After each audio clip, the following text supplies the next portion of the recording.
si Risa, yari, dawit din. Malapit nang makulong. O sige, pakinggan natin to. Na-reveal na kung anong tunay na pagkatao mo, Risa Ontiveros. Nako, yari Ang ka. pinakamagandang mangyayari dito, she will have to testify. Maghaharap kami sa hukuman. Wala sa Senado. Wala. Oo. Ay, nako, yari. At kung ayaw niya mag-testify, tatawagin ko siya as hostile witness. At sa loob-loob ko, habang kami nasa hukuman at ako'y abogado for 33 years, you're in my world now, Nako. Wala kang parliamentary immunity niyan! Nasa hukuman ka, baby! Mundo ko yan, baby! 33 taon ako nasa hukuman, baby! Hindi mo ako pwedeng pakontrol dyan, baby! Mga kaibigan. Na-reveal na kung anong tunay na pagkatao mo, Risa Ontiveros. Yan, nako. Bitag si Risa. Risa, ang tanga mo. Hindi po mura yun, ha. It just means stupid, sabi nga ni PRRD. Stupid lang ang ibig sabihin yan. So, hindi mura yan. Pero ang tanga mo, Risa. Hindi, kasi tinan mo, ha. Alam naman natin, this is public knowledge again. Wala tayong sinisiraan, pero alam naman natin lahat na yung mainstream media ay kakampi nila. Tama or tamang-tama? Sige. Pakilagay nyo sa comment section. Ang mainstream media bayad. Kakampi nila. Hindi man lahat, pero karamihan. Kung tumahimik si Risa, tatahimik din ang mainstream media. Di ba? Madaldal si Risa. Naobliga yung mga kakampi niyang bayaran na ibalita rin yung tungkol kay alias Rene. Tapos, nagreklamo pa siya sa NBI. Nagreklamo pa siya sa DOJ. With matching media. Di ba? With matching press con. Di kumalat yung balita. Yari siya ngayon. Tapos, dahil sa katangahan ng mga staff niya, sisantihin mo kung sino man niyang bumulong sa'yo, kung staff mo o kapamilya mo o kapitbahay mo o sino man yan, kung sino yan bumulong sa'yo, dinimanda niya rin pati si Topacio. Di ba? Pati si alias Rene. Ako sa tingin ko, yan ang gusto ni Atty. Topacio.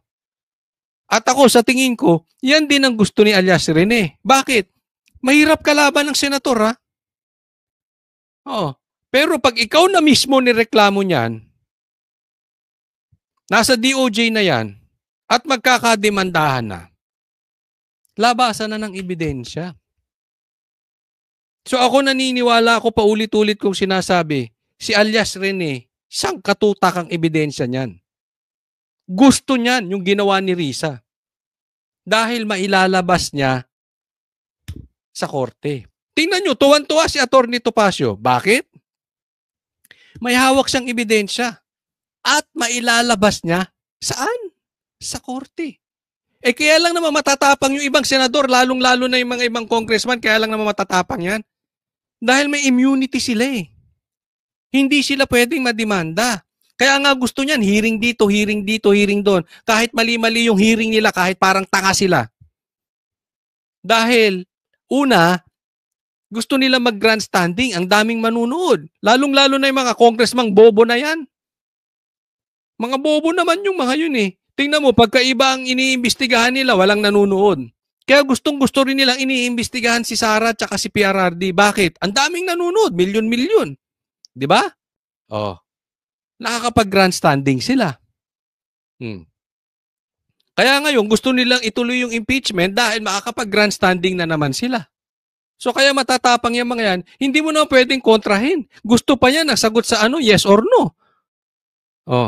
Sila na ang abogado, sila na ang judge, sila pa ang pulis, sila pa magpupakulong sa'yo. Sila na lahat. may immunity sila dyan sa Congress. Yung mga congressman, yung mga senador, may immunity sila.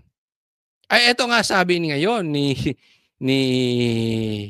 Attorney Topacio. You are in my world. Now, this is a different world.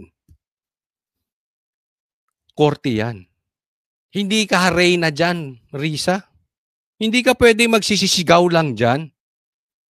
Hindi ka pwedeng mag-alapadwano dyan na lagi kang galit. Labasan ng ebidensya yan.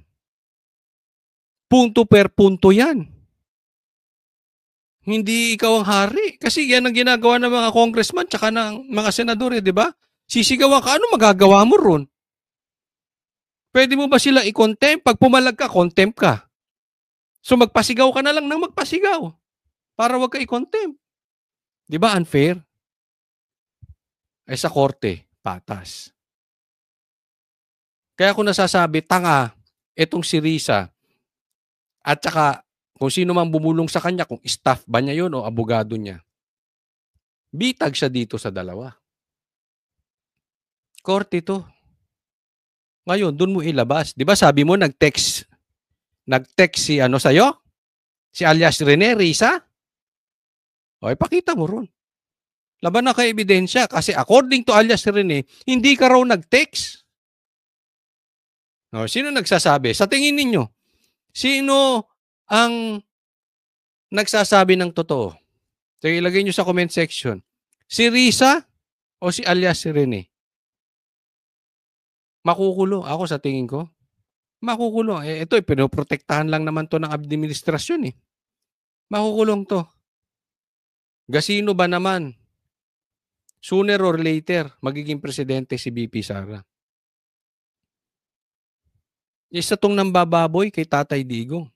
Isa ito sa nagpakulong kay Pastor Kibuloy. Isa itong tumutulak na itapon sa ICC si Pastor Kibuloy. Isa ito. Di umano. According to alias Rene na sinabi ni BP Sara, pinatira nito, ibinahay din ni Risa. Kasama si alias Rene, magkakasama sila. Yung ICC witness. Tapos siya dyan. Teritoryo nila yan. Sabi nga, tama si Atty. Topacio. 33 years na siya dyan. That is his territory. Kumbaga sa sa Senado, teritoryo ni Risa yan eh. Para siyang isda. Para siyang pating. Dalahin mo ang isang tao sa dagat, kakarnihin siya talaga ng pating. Helpless siya. Sitting duck siya ron. Target siya ron. Wala kang magagawa. Pagdating sa dagat, yari yung pating. Ay yari yung tao. Parang ganun si Risa. Lamang dagat, yung tao, yung mga ordinaryong Pilipino. Yari ka talaga pag nasa dagat. Si Risa pumunta sa lupa. Teritoryo ng tao. Kahit anong laki mong pating, kahit ang lalaki ng ipin mo, pagdating sa lupa, hindi mo teritoryo yan. Karni ka dyan. Ha? Kahit pating ka pa, magiging kaya, kakarnihin kang magiging shark's fin ka dyan. Magiging ka, siomay. Di ba? Bakit? Hindi mo kaya doon sa lupa. Yan yung sinasabi ni Atty. Topacio. At sa tingin ko, yan din ang gusto ni alias Rene. Kasi sa Senado, wala ka talagang kapanapanalo. Pero sa korte, since may ebidensyang sangkatutak si Atty. Topacio at sangkatutak din ang ebidensya ni alias Rene, makukulong ka. Bakit? Sabi nga ni Atty. Topacio, wala kang immunity ron. So kung meron kang katarantaduhang ginawa, ikaw ay nagtatanim witness. Ako, marami akong gustong managot sa mga pang-aabusong nangyayari sa ating bansa. Nandiyan dyan ang tanimbala, meron ding tanim baril kay Tebes, meron ding di umanong tanim witness kay alias Rene. Ngayon naman, may tanim. Sinasabi nila tanim buto, pambihira. Ang tagal-tagal na. Sumabog na yung Bulkang Taal. Yung sako buo pa rin. Tapos may natagpuan sila. Ilang sako na natagpuan nilang buto. Ako sa tingin ko lang, baka mamaya hindi naman buto ng tao yan, Boying. Baka naman buto yan ng bulalo. Alam nyo sa Tagaytay, di ba? Ay, sa Tagaytay, di ba? Anong una mong o-orderin sa Tagaytay pag ikaw ay dumayo ron? Ikaw ay turista, hindi ka taga ron. Pag turista ka, anong una mong titikman? Bulalo at awilis. Oh, baka sa dami ng nilulutong bulalo sa Tagaytay, hindi na nila malaman kung saan ilalagay. Tinapon sa Taal Lake. Baka yan yung natagpuan. Kasi, medyo to si Boying fascinated sa buto. Hulaan ko. Lalabas na naman dyan si Fortune. Pambihirang buhay ito. O, di ba? Ganyan din ginawa nila sa Bucor. May buto-buto silang nakita ron. Kinalkal pa nila yung yung Poso Negro, pasintabi sa mga kumakain. Oh. Buto lang pala ng manok, nag-chicken joy lang pala. Oh, siguro merong kumain doon, nakita nila sa Poso Negro kasi doon daw tinatapon yung mga patay, so nakakita sila ng buto, kinalkal nila. Oh, siguro may preso ron, dinalan ng pasalubong sa sobrang gutom nung preso, pasalubong sa kanya, bihira siya makatikim, chicken joy, pati buto kinain, hindi natunawan nung umebak. Sorry na. Sorry po sa kumakain. Umebak, dumiretso sa Poso Negro. Poso Negro, nakita yung buto. Sabi ni Boying, yan na. Tawag pa si Fortune. Ayun pala, buto ng buto ng manok. Baka ganito rin to. Sa Taal. Buto ng bulalo. Bakit ba natin ina-explain? It's ridiculous. Ano ba nangyayari sa Pilipinas? Lahat na po ata sa Pilipinas tinatanim. Nagiging katawa-tawa tayo. Ang tagal na nun. Buo pa. Hindi inanod.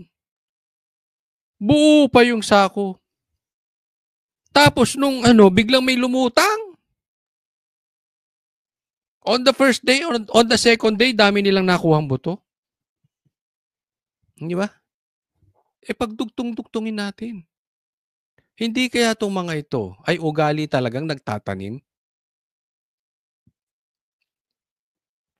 Kasi, again, ulitin ko, kahit si BP Sara sinabi,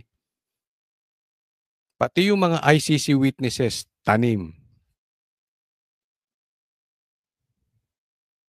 Pati yung pagbigay daw ng baril at pagdala ng baril dyan sa Glory Mountain kay Pastor Kibuloy, binigay kay PRRD at kay Sara, nilagay sa helicopter. Tanim din. Pati witness, tanim.